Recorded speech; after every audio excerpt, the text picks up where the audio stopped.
Well, if you're familiar at all with our work, it sounds like maybe some of you are, you might wonder where we find all this stuff that we use. And that was a fairly simple edit. The other piece that was shown before Donald came out, that's another example of when we took a fairly limited range of sources. In this case, it was just 2 different versions of Ethel Merman singing "There's No Business Like Show Business." And she got the original, and then she tried to make this sort of disco comeback in the 70s that I don't think worked. And I was driving around in my car one day and heard the original on the radio, and it just suddenly occurred to me that you could re-edit her to be singing about stealing, stealing music. And let's try it, see what happens.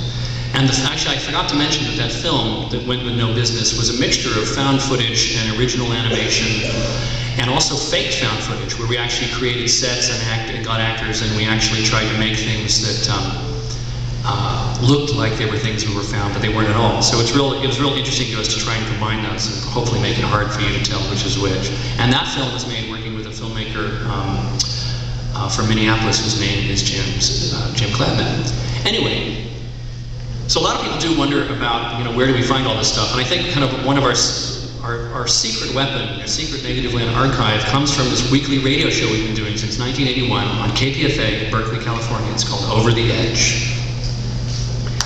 And 2 people know what it is. That's great. So Over the Edge was Negativland, taking all of our gear and tape loops and mixers and synthesizers and into this radio station and going on the air where we had turntables and reel-to-reels and these things called cart machines. If any of you are old radio hands, you know what these are. And we could put phone calls on the air, and they could do anything they wanted, and we would do these all-night, crazy radio mixes that were very densely collaged, things that were probably pretty annoying at first to listen to. But gradually we really started to develop a kind of a way of working together, and we started realizing that one way to do this live improvised collage radio, to make it hang together in some way, even though it was improvised, was to have a theme every week. And so we'd say, well, the theme this week is war, or money, or advertising, or it's about fire, or holes, or the moon, or what have you. And everyone would bring everything in that they had. We've created different kind of characters, whole parallel universes have kind of evolved in the Negativland land out of the radio show.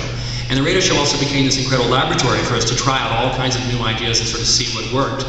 So at the end of every show, once we'd done it, we'd take all the things we use, the elements that we'd use to mix it live, and we'd stick them in our archives. And by this point, they were all labeled and cataloged, and so we could then revisit them. And as the years went by, we gradually built up this enormous archive of really picked over, really good, choice little bits of found things. So sometimes a theme would emerge, and it was strong enough that we'd say, let's turn this into an entire record project, a studio project. And so one of those was the very popular topic in America, a very popular theme in this country, and that is the subject of guns. And there's lots of mixed feelings about guns in this country.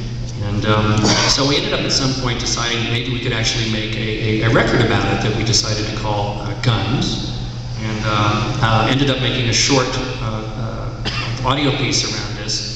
And this next clip I want to show you is I think it's about 8 minutes long.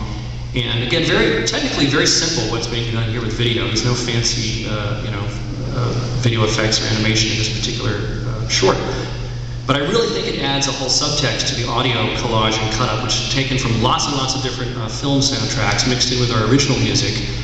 And we worked with a filmmaker named Peter Neville to create a film version to go with it many years later after the audio. And I actually like it better now as a film than I did as just a piece of audio, but you have to see what you think. And so this is actually called Guns. Our title ideas are kind of simple.